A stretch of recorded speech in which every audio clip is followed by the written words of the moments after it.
Heart పరంగా మీకేం చెప్పాను? ఈ ట్యాపింగ్ థెరపీ అనేది చేసుకోమని చెప్పాము. ఈ ట్యాపింగ్ థెరపీ ఏదైతే ఉందో ఇక్కడ ఒక P6 పాయింట్ అని ఉంటుంది. ఈ క్రీజ్ నుంచి ఇక్కడ నుంచి 3 ఫింగర్స్ మనం తీసుకుంటే ఇక్కడ P6 పాయింట్. సో, ఈ హార్ట్ సంబంధించిన కంప్లీట్ నాడీ వ్యవస్థ మొత్తం గూడా ఇలా అని ఇక్కడ పారుతుందండి.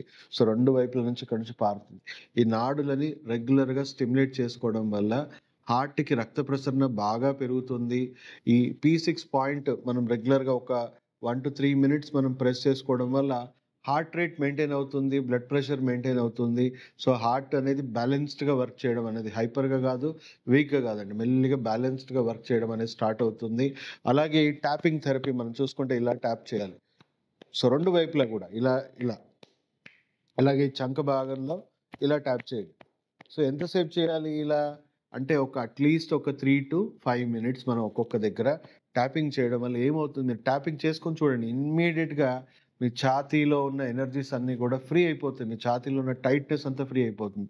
అంటే ఎనర్జీ బ్లాక్స్‌ని మనం ఎప్పటికప్పుడు రిలీజ్ చేసుకోవడం. ఎందుకంటే చాలామంది 50% హార్ట్ అటాక్ పేషెంట్స్ మీరు చూసుకుంటే వాళ్ళలో ఎలాంటి ట్రైగ్లిసరైడ్స్ లేవు, ఎలాంటి కొలెస్ట్రాల్ లేదు. కానీ sudden heart attack, heart fail అయిపోతుంది సడెన్‌గా. సో, రెగ్యులర్‌గా ఈ ఎనర్జీ బ్లాక్స్‌ని మనం తొలగించుకోవడం వల్ల, రక్త ప్రవాహాన్ని పెంచడం వల్ల, సర్క్యులేషన్‌ని నార్మల్సీగా మనం మెయింటైన్ చేయడం వల్ల మనకు హార్ట్ అటాక్స్ వచ్చే అవకాశం దాదాపు 10లో 8 మందికి పోతుందండి. సో, మనము మన ఎమోషన్స్‌ని స్టేబుల్ చేయడానికి పనికొచ్చే పాయింట్ అండ్ హార్ట్ బ్లాకేజెస్‌ని ఎప్పటికప్పుడు మనం ట్యాపింగ్ థెరపీ ద్వారా మనం రిలీజ్ చేసుకోవడం కూడా అంతే ఇంపార్టెంట్.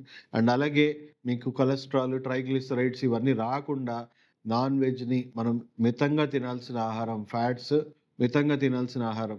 కంపల్సరీ గార్లిక్, జింజర్ ఇలాంటివి రెగ్యులర్‌గా వీక్లీ ట్వైస్, థ్రైస్ అనేది గార్లిక్‌ని మనము తినండి. గార్లిక్ కానీ అంటే తెలుసు కదా! గార్లిక్ తినడం వల్ల అలిసిన్ మనకేం చేస్తుంది, కొలెస్ట్రాల్ ఇవన్నీ కూడా మనకు బ్రేక్ చేస్తా ఉంటుంది.